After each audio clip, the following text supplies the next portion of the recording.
खराब mental health की जड़ें घर में ही होती हैं। 5 इंपॉर्टेंट पॉइंट्स पेरेंट्स के लिए जो आपके बच्चों में एंजाइटी, डिप्रेशन जैसी प्रॉब्लम्स होने से रोक सकती हैं। बच्चों के सामने अगर पेरेंट्स लड़ते हैं, फैमिली में बहुत झगड़े होते हैं, तो बच्चों के ब्रेन में ये सब देख के एक फियर डेवलप होता चला जाता है। ये अननोन फियर एंजाइटी बनाता है और बचपन में जब ये सब होता है तो बड़े होकर भी ये एंजाइटी बार बार आती है। ऐसे बच्चों में बड़े होकर एंगर इश्यूज, ट्रस्ट इश्यूज बहुत ज्यादा कॉमन होते हैं। बच्चों के सामने financial problems, relationship problems, family problems को कभी डिस्कस मत करो। अब लोगों को ऐसा लगता है कि ये प्रॉब्लम्स को बच्चों को बताएंगे नहीं तो वो सीखेंगे कैसे। देखिए, बच्चों के सामने एज अप्रोप्रिएट बातें होनी चाहिए, क्योंकि कभी कभी बच्चों को ऐसा लगने लग जाता है कि ये जो प्रॉब्लम्स घर में हो रही हैं वो सब उनकी वजह से है। और ऐसे बच्चे हमेशा सेल्फ डाउट में ही रहते हैं, कॉन्फिडेंटली कुछ भी काम करने से हमेशा डरते हैं। ओपन कॉन्वर्सेशंस बहुत जरूरी हैं, जिससे बच्चे आपको सारी बातें बोल सकें बिना डर के। और जब मैं अभी बार बार बच्चे बोल रहा हूं तो ये सिर्फ छोटे बच्चे नहीं है,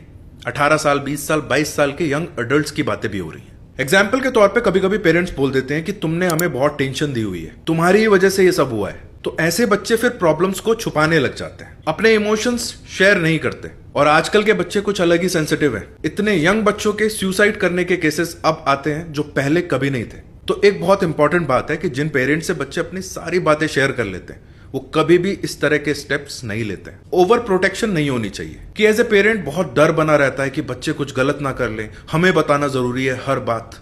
एज अप्रोप्रिएट रिस्क बच्चों को हमेशा लेने देना चाहिए। ऐसा करने से गलतियों के साथ बच्चे सीखते हैं और अपने ब्रेन को और ज्यादा अच्छे से यूज करते हैं। ओवर प्रोटेक्शन ऐसा है कि आपके पैर ठीक हैं लेकिन उसके बाद भी आप चलने के लिए व्हील चेयर का यूज कर रहे हो। फिक्स करने से ज्यादा बच्चों की बात को सुनो। बच्चे जब अपनी प्रॉब्लम्स को बताते हैं तो आप शुरू हो जाते हैं। अरे, जब हम स्कूल जाते थे तो नदी को पार करके जाना पड़ता था, जेब में पैसे नहीं थे, 100 किलोमीटर चलना पड़ता था। ये सब बातें उनको मोटिवेट करने के लिए जरूरी हैं, लेकिन जब वो अपनी प्रॉब्लम्स को आपसे शेयर कर रहे हैं उस टाइम पे ये बातें बोलना ठीक नहीं है। बच्चों की फीलिंग्स को वैलिडेट करना जरूरी है कि हाँ, ये काम मुश्किल है लेकिन ठीक किया जा सकता है, हम इस पे मिलकर काम करेंगे तो ये प्रॉब्लम सॉल्व हो जाएगी। इस तरह की बातें पॉजिटिव एटीट्यूड को बिल्ड करती हैं और ऐसे बच्चों की डिसीजन मेकिंग बहुत ज्यादा स्ट्रांग बनती है। तो एज ए पेरेंट गाइड करना जरूरी है, कंट्रोल करना नहीं।